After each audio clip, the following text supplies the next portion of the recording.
Although critics think the Senate probe on illegal POGOs has shifted focus and is now more centered on the background of one of the resource speakers who happens to be a local chief executive, a lawmaker begs to differ and actually thinks the scope of the investigation broadened even further due to certain details that came out because they dug deeper into the mayor's profile and possible associations. Why? Daniel Manalastas has the explanation in this report. In light of the recent developments hounding the controversial Bamban Mayor Alice Go, Senator Sherwin Gatchalian cited some observations and thoughts on the mayor's mother. In the mother, there's a big possibility na itong si Amelia Leal is a figment of imagination. Walang ganitong tao. Yung kanyang mother is another person.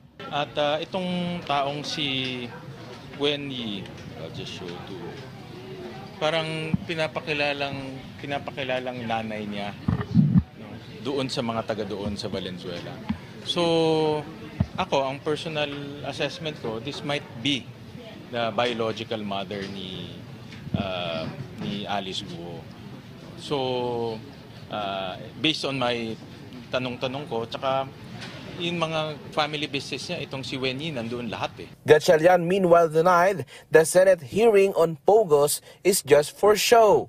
Some are criticizing the hearing seems to have shifted its attention completely on Guo. Gatchalian said, in fact, it expanded as he received some complaints from subdivision or village residents or homeowners, like in this village in Parañaque, as some residents complain on the alleged surge of Chinese nationals there. Marami ring mga allegations na konektado ito sa POGO, no? Dahil nga sa gabi dumadating or lumalabas yung mga sasakyan. So mayroon ding mga issues of may mga naaresto ng mga local police. Which begs to the question, is it possible this development is somehow connected with the POGO raid in Bamban? Meron mga ganun na news reports at information kami na konektado dahil marami kaming nakitang mga, for example, may mga nahuli doon sa Bamban na nahuli na doon sa Pasay POGO.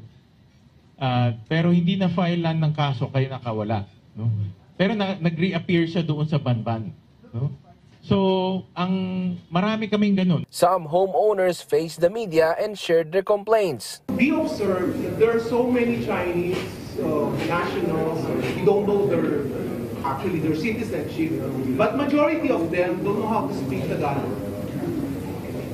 They don't rent, they already own houses. We were also alarmed by the huge construction ongoing owned by Chinese companies. While in Go's case, Solicitor General Menardo Guevara said, we want to make sure that we can present an airtight case. No? We do not want to make announcements. For now, it's too premature to say that we have a basis to file a quo warranto proceeding against the mayor. Daniel Manalastas from the National TV Network for a new and better Philippines.